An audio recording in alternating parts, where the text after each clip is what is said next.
Gold, trusted gold buyers. మీరు తాకట్టు పెట్టిన బంగారాన్ని విడిపించి ఈ రోజు ఉన్న మార్కెట్ ధరకు కొనబడను.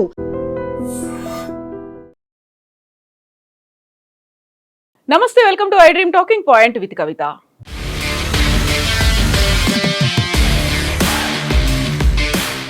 ప్రధానమంత్రి నరేంద్ర మోదీ ఇజ్రాయెల్ పర్యటన ముగించుకొని వచ్చిన తర్వాత ఇజ్రాయెల్, అమెరికా కలిసి ఇరాన్పై దాడి చేశాయి.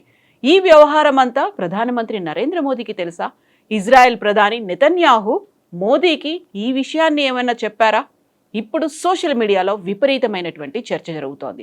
అయితే ఇదే విషయంపై ఇజ్రాయెల్ ఒక క్లారిటీ కూడా ఇచ్చింది. ఇరాన్పై అమెరికా, ఇజ్రాయెల్ సంయుక్తంగా యుద్ధం చేస్తాయనేటువంటి విషయం ప్రధానమంత్రి నరేంద్ర మోదీకి ముందుగా తెలియదని భారత్లో ఇజ్రాయెల్ దౌత్యవేత్త రూవెన్ అజార్ వెల్లడించారు.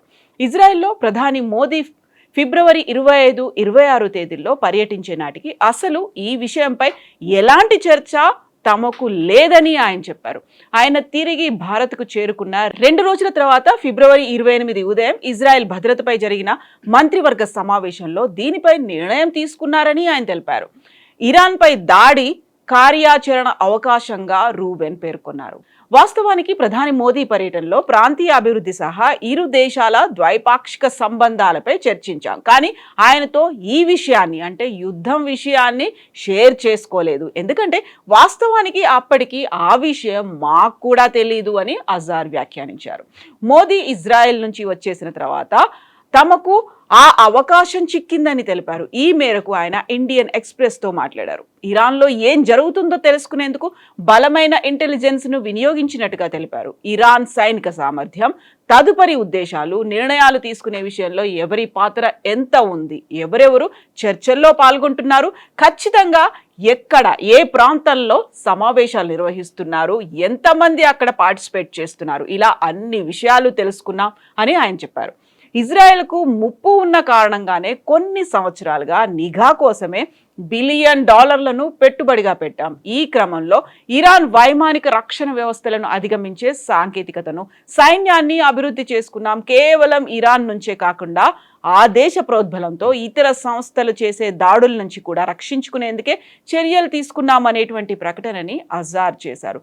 ఇరాన్ కేంద్రంగా చాలా ప్రాక్సీ గ్రూపులు కూడా తీవ్రవాదుల స్థాయిలో కూడా యుద్ధాల్ని చేస్తున్నాయి కాబట్టి ఆ దిశగా వాటి మీద ఫోకస్ పెట్టాము అనేటువంటి ఒక అంశాన్ని చెప్పారు. అయితే ఇక్కడ ఇంకొక ప్రొపగండా నరేషన్ అనేది వెల్లడవుతోంది. అందులో ప్రధానంగా అమెరికా దాడుల కోసం భారతదేశాన్ని ఉపయోగించుకుంటోందా, భారత్ నుంచే దాడుల్ని ఇరాన్ మీద చేస్తోందా అనేటువంటి ఒక వార్త కూడా ఇప్పుడు సోషల్ మీడియాలో వైరల్గా అవుతుంది. దీనికి సంబంధించి బోల్డన్ని వాదోపవాదాలు కూడా వినిపిస్తున్నాయి. పశ్చిమాసియాలో యుద్ధంలో ఇరాన్పై దాడులకు భారత్ నౌకాదళ స్థావరాలను అమెరికా ఉపయోగించుకుంటోందని ఆరోపించినటువంటి నివేదికలను న్యూఢిల్లీ తోసిపుచ్చింది. ఇవి పూర్తిగా నిరాధారమైనవని, ఇందులో ఎలాంటి వాస్తవం లేదని ఈ మేరకు కేంద్ర విదేశాంగ శాఖ ఒక ప్రకటన విడుదల చేసింది. యుఎస్ ఆర్మీ మాజీ కల్నల్ డగ్లస్ మాక్గ్రేరర్ అమెరికా ఛానల్కి ఇచ్చినటువంటి ఇంటర్వ్యూలో ఇరాన్పై యుద్ధానికి భారత్ నౌకాదళ స్థావరాలను అమెరికా వినియోగించుకుంటుందనే ఒక ఆరోపణ చేశారు. బుధవారం శ్రీలంకలో గాలే వద్ద హిందూ మహాసముద్రంలో ఇరాన్ యుద్ధ నౌక ఐరెస్ డెన్ను జలాంతర్గామితో అమెరికా దాడి చేసి ముంచేసింది. ఈ ఘటనలో 150 మంది గల్లంతైతే 32 మంది గాయాలతో బయటపడ్డారు. ఈ నేపథ్యంలోనే భారత్ పోర్టు నుంచే ఈ దాడి జరిగిందనేటువంటి ప్రచారం జరుగుతోంది. మా స్థావరాలన్నీ ధ్వంసమయ్యాయి, మా నౌకాశ్రయ మౌలిక సౌకర్యాలు నాశనమయ్యాయి. వాస్తవానికి భారత్ నౌకాశ్రయాలపై మేము ఆధారపడాల్సి వస్తుంది. ఇది అంత మంచిది కాదని మా నేవీ అంటోంది అనేటువంటి మాటని ఆయన అమెరికన్ న్యూస్ ఛానల్కి ఇచ్చినటువంటి ఇంటర్వ్యూలో చెప్పారు. ఈ వ్యాఖ్యలపై భారత్ స్పందించింది. ఇలాంటి నిరాధారమైనటువంటి కల్పిత వ్యాఖ్యలు చేయడం మానుకోవాలి అనేటువంటి కౌంటర్ ఇచ్చింది. పశ్చిమాసియాలో యుద్ధంపై తీవ్ర ఆందోళన వ్యక్తం చేస్తున్న భారత్ పౌరుల భద్రతకు ప్రాధాన్యత ఇస్తూ ఇరు వర్గాలు సంయమనం పాటించి ఉద్రిక్తతలు తగ్గించాలని కోరుతోంది. ఇక గత వారం ఇజ్రాయెల్, అమెరికా సంయుక్త ఆపరేషన్ చేపట్టి ఇరాన్పై దాడులకు దిగడంతో పశ్చిమాసియాలో యుద్ధం మొదలైంది. ఫిబ్రవరి 28న ఈ యుద్ధం అనేది మొదలైంది. ఇజ్రాయెల్ దాడుల్లో ఇరాన్ సుప్రీం నేత అయతుల్లా అలీ ఖమేనీ సహా పలువురు కీలక నాయకులు, అధికారులు, ఖమేనీ కుటుంబ సభ్యులు కూడా మరణించారు. దీనికి ప్రతీకారంగా గల్ఫ్లో ఉన్నటువంటి అమెరికా సైనిక స్థావరాలపై ఇరాన్ క్షిపణులు డ్రోన్లతో విరుచుకుపడుతోంది. ఈ క్రమంలోనే అమెరికా శ్రీలంక తీరం సమీపంలో ఇరాన్ యుద్ధ నౌకపై దాడి చేసి ముంచేసింది. ఇప్పటి వరకు 87 మృతదేహాలను వెలికితీశారు.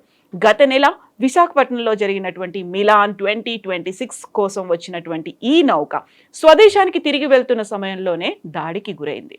ఇక ఇరాన్ ఇజ్రాయెల్ యుద్ధం 6వ రోజుకి ప్రవేశించిన ఉద్రిక్తతలు ఏమాత్రం తగ్గే సూచనలు ఎక్కడా కనిపించట్లేదు. ఇప్పటి వరకు ఇరాన్లో దాదాపుగా 1100 మంది పౌరులు ప్రాణాలు కోల్పోయారు. 5000 మందికి పైగా గాయపడ్డారు. ఇక ఇజ్రాయెల్లోనూ పలువురు చనిపోయారు.